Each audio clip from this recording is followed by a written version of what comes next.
আল্লাহ রে, আর তো সহ্য হচ্ছে না। আজান কখন দিব? খিদা লাগছে তো। এরকম করলে রোজা হালকা হয়ে দেবো। আর 5 মিনিট অপেক্ষা করো। আর 5 মিনিট গড়ি আজকে চলবো না। 1 মিনিটে মনে হইতেছে 1 ঘন্টা। আল্লাহ রে, খিদায় মরে যেতেছি তো। ঠিকই বলছেন আম্মা, মানুষের জীবনে সময় আর খাবার কতটা মূল্যবান এটা শুধু ইফতারের সময় বোঝা যায়। কি করতেছেন? আজান দেন। হুজুর মাইকটা অন করে মাত্র দোয়া পড়া শুরু করছে, মুখের মধ্যে খাবার দেবো।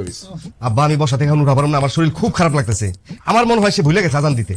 এই হুজুর গেল কই? হুজুর মনে হয় আজকে আজান দিতে ভুলে গেছে।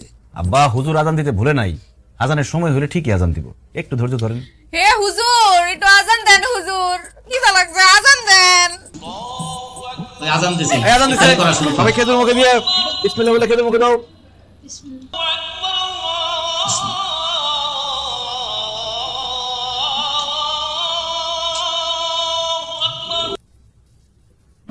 মাছ দেখেন গলায় আটকে বলতে। আলহামদুলিল্লাহ। ওরে আল্লাহ রে, পেটটা শান্তি হলো। কিন্তু শরীর তো খুব দুর্বল হয়ে গেছে। আমি যাই একটু ঘুমাই, আরাম করি। আমার শরীরটা ছাইরা দিছে বুঝলে বাপ, আমি যাই ঘুমাই গা। ঘুমাবেন মানে? আব্বা আম্মা কি বলতেছেন আপনারা এইসব? মাগরিবের নামাজ পড়বেন না? কি যে বলো জামাই, সারাদিন রোজা রাখছি, ইফতারি কইরা আমি দুর্বল হয়ে পড়ছি, এখন আমি নামাজ টামাজ পড়তে পারবো না। আমার পক্ষে নামাজ পড়া সম্ভব না, আমার কিন্তু রেস্ট নিতে হবে, আরাম করতে হবে।